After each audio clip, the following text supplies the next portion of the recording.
Joining us now is Dr. Peter Saundry with the National Council for Science and the Environment. Thank you for being with us. My pleasure. This is a timely moment to have this conference, isn't it? Absolutely. Things have been getting far, far worse. I mean, the number of disasters, we had 14 disasters in the United States in 2011 that were more than $1 billion in impact. There were a reduction to just 11 in 2012, but some of them were absolutely staggering. Superstorm Sandy, we had a drought throughout the Midwest that impacted agriculture. We've had staggering wildfires that have impacted many, many communities. So yes, we are seeing more disasters, more frequent, more severe, and the cost of those disasters is going through the roof. So it's a huge economic thing. So is that one of the goals of this conference, to address what can you do in response to these? Exactly. This conference has always been a very outcome-oriented conference. The core of it is about getting people to work across traditional boundaries. So solving these types of problems means not just about getting the science right, but also getting the policy right and getting science and policy to work together.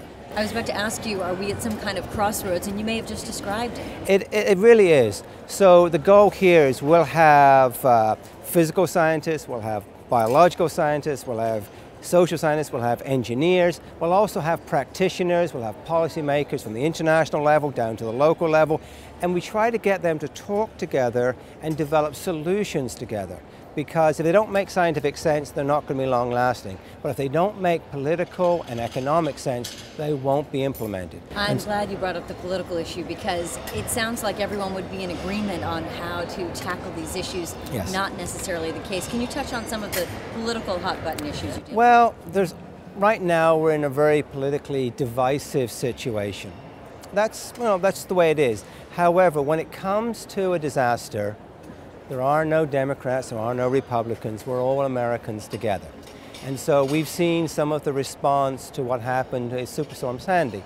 There's no political division on those types of issues. And yet the financing for it, there was some political division. Yes, there is. Yes, there is.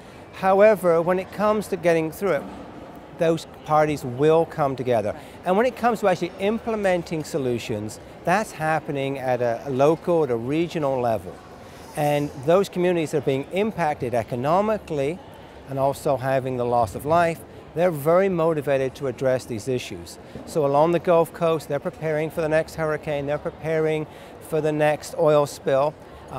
In the forested regions, they're preparing for the next set of wildfires. So people are getting ready for this, and those things are moving well beyond the political kinds of debates. The one area where we see still significant divisions are in how to respond to the climate change issue. Climate change is driving an increasing frequency and severity of a lot of types of disasters. And obviously we need to get a handle on that. That is a challenge, and that does have a political dynamic to it, and there's still a lot of work to be done there.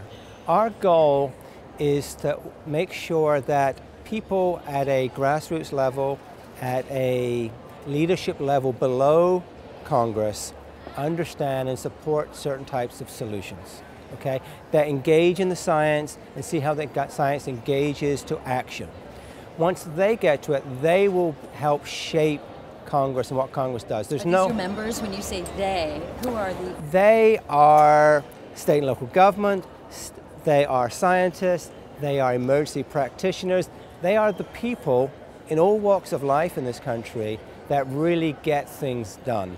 And so I think the divisions we see on Capitol Hill do not reflect profound divisions within the country at large. They are the worst, if you will, of what we see in the country, not the best.